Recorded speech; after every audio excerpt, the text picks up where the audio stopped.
नमस्कार शिक्षा मित्र साथियों, आपका स्वागत है मेरे YouTube चैनल विद राजपाल पर। साथियों, जैसा कि पूर्व निर्धारित कार्यक्रम के अनुसार आज 25 जुलाई काला दिवस के रूप में मनाई गई। साथियों, इसमें आज प्रदेश के सभी शिक्षा मित्र साथियों ने बढ़ चढ़कर हिस्सा लिया। इसके लिए सभी धन्यवाद के पात्र और अपनी एकता के लिए शिक्षा मित्र हमेशा से ही चर्चित रहे हैं और शिक्षा मित्रों की एकता ही उनकी जीत का कारण रही है। शिक्षा मित्र साथियों, ये वही दिन है जब 25 जुलाई 2017 को हमसे हमारा मान सम्मान जीवन निर्वहन करने का साधन छीन लिया गया था। साथियों, कोर्ट के इस निर्णय से 2.25 लाख परिवार प्रभावित हुए, जिसमें करीब 10 लाख लोगों का जीवन निर्वहन करना मुश्किल हो गया। आर्थिक संकट आ खड़ा हुआ।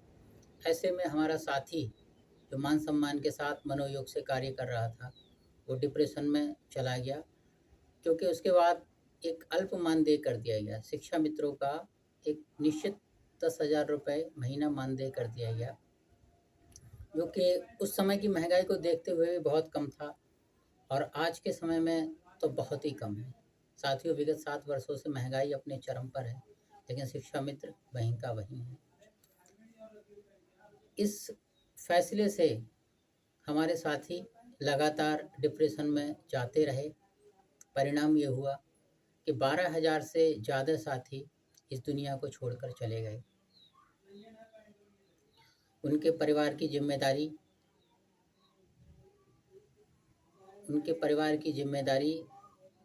का निर्वहन करने वाला कोई नहीं। आज भी उनका परिवार आर्थिक संकट से जूझ रहा है और सरकार ने किसी प्रकार की कोई मदद नहीं की।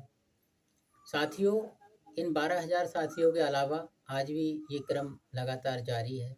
आए दिन हम लोगों को सूचनाएं मिलती रहती हैं कि फला विद्यालय के शिक्षा मित्र अवसाद के चलते हृदयाघात से या मानसिक आघात से इस दुनिया से चले गए और अपने पीछे तमाम बड़ी जिम्मेदारियां छोड़ गए।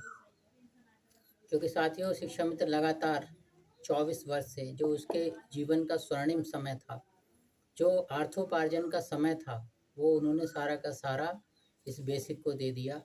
और ये विडंबना ही है, 24 साल बेसिक की सेवा करने के बाद आज भी शिक्षा मित्र अपने आप को ठगा हुआ सा महसूस करता है, अपने आप को उपेक्षित महसूस करता है। विद्यालय जाता है, लेकिन उसे विद्यालय में कुछ अटपटा सा महसूस होता है, अपनापन नहीं लगता। 24 साल लगातार काम करने के बाद भी सरकार का रवैया हम लोगों के प्रति उदासीन रहा है। इसी को लेकर शिक्षा मित्र लगातार अवसाद में हैं। साथियों, हम लोग पिछले लंबे समय से अपनी मांगों को अनुनय विनय के माध्यम से, आंदोलन के माध्यम से, कोर्ट के माध्यम से, सोशल मीडिया के माध्यम से लगातार गुहार लगाते रहे सरकार से कि जो हमारी न्यायोचित मांगे हैं वो मानी जाएं। लेकिन आज तक इस संबंध में पिछले 7 वर्षों से शिक्षा मित्रों के मानदेय में किसी भी प्रकार की मानदेय बढ़ोतरी नहीं की गई, किसी प्रकार की अन्य सुविधा का लाभ नहीं मिला। आज भी जब शिक्षा मित्र पर संकट आता है तो वह अपने आप को असहाय महसूस करता है। और अकेला शिक्षा मित्र ही नहीं, लगभग 10 लाख लोग जो शिक्षा मित्र परिवारों से जुड़े हुए हैं, वो विकट आर्थिक समस्या का सामना कर रहे हैं। साथियों, सरकार से इस चैनल के माध्यम से मेरी गुजारिश है कि हम लोगों की न्यायोचित मांगों को सुने और उन्हें पूरा करें। आज जो साथी अपने अपने मुख्यालयों पर उपस्थित हुए, सर्वप्रथम जो हमारे दिवंगत साथी हैं, उन सबकी आत्मा की शांति के लिए प्रार्थना की गई। तत्पश्चात सभी लोग वहाँ से जिला कलेक्ट्रेट की ओर पंक्तिबद्ध होकर गए और एक ज्ञापन माननीय मुख्यमंत्री जी को अपनी मांगों से संबंधित सौंपा। साथियों, मुझे विश्वास है कि निश्चित रूप से ही शासन हमारी मांगों को लेकर सचेत होगा, संज्ञान लेगा और हमारी मांगें पूरी की जाएंगी।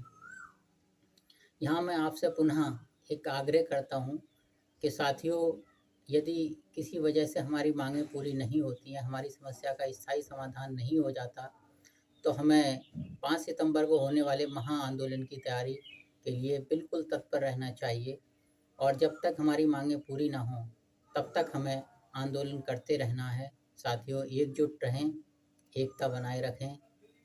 जय शिक्षा मित्र, जय हिंद। साथियों, यदि आप मेरे चैनल पर नए हैं तो इस चैनल को जब तक हमारी मांगें पूरी नहीं हो जाती तब तक हमें लगातार इसी तरह से आंदोलन करना है। आज जो हम लोगों द्वारा काला दिवस मनाया गया, इस श्रापित दिवस को, इसकी भनक सरकार तक अवश्य पहुंचेगी और यदि संज्ञान हमारी मांगों को लेकर, यदि शासन हमारी मांगों को लेकर गंभीर नहीं है तो साथियों 5 सितंबर को होने वाले महाआंदोलन के लिए हमें बिल्कुल तैयार रहना होगा और तब तक संघर्ष करना होगा जब तक हमारी समस्या का समाधान नहीं हो जाता। और मैं आपसे आग्रह करना चाहूँगा, यदि आप मेरे चैनल पर नए हैं तो चैनल को सब्सक्राइब ज़रूर करें। धन्यवाद।